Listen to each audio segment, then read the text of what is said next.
хувьцлын 7 нөхдийн нэг болж эрхүүд очоод Догсмын хамт ардын намын нэрийн өмнөөс Коминчерний алс доронтын нэрийн бичгийн дарга нарын Монгол төвдийн хэлцэж явуулсан бичиг буюу намын мөрийн хөтөлбөрийн дайтай чухал баримт бичгийн хийг боловсруулсан байна.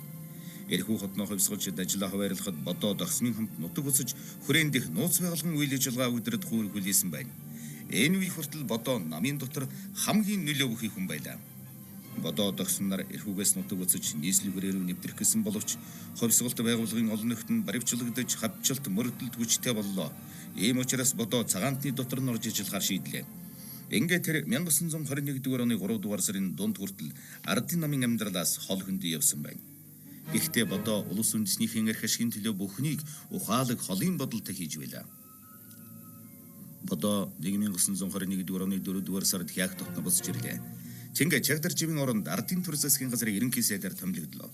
Тэгээд нийслэл хүрээг чөлөөлөх бэлтгэл ажлыг хангах ардын журам цэргийн игнийг өргөдөх, хувьсгалын хэрэгтэй зөвлөлтийн улаан аримын тусламж явах газрыг улсын өмч булган зарлаж улс төр нийгмийн эдийн засгийн ардчилсан өөрчлөлтийг хийхийн төлөө хичээнгүй зүтгэсэн юм.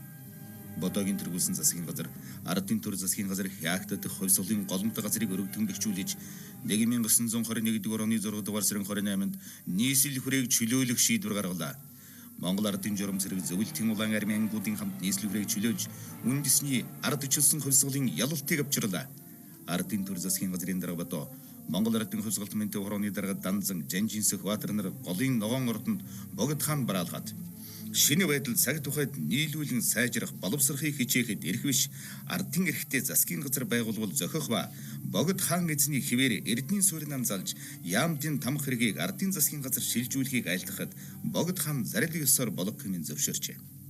1921 оны 7 дугаар сарын 10-нд 12 цаг цохиход нийслэл хүрээний засгийн газрыг татан буулган яамдын тамх хэргийг ардын засгийн газар шилжүүлэн авлаа.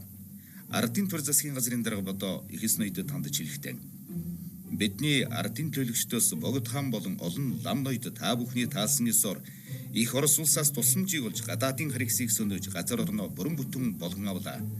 Олон түмэн ардын төлөөнөө ам биеийг хайрлалгүй зүтгэжүүлсэн ардын эрх чөлөөг мандуулахын тухайд ардын төр засгийг нэгэнт байгуулад тус улсын засгийг өөрчлөн явуулахар шийдвэрлэж энд хурж ирэхдээ зүйн хувьсгалын ёсоор гар хөдөлж тогтоо босцохвч олон лам ноёд та бүхэн энэ удаа эсэргүүцсэнгүй тул найр талбан мөн газар орны байдал тохируулан богдыг хэмжээтэй эзэрхэх хаан дөргөмжилэн ардын эрх засгийг нэгтгэн байгуулах тул хуучин засгийн яамд тамх хэргийн зүйгээр шилжүүлэн тушааваас зохино гэжээ.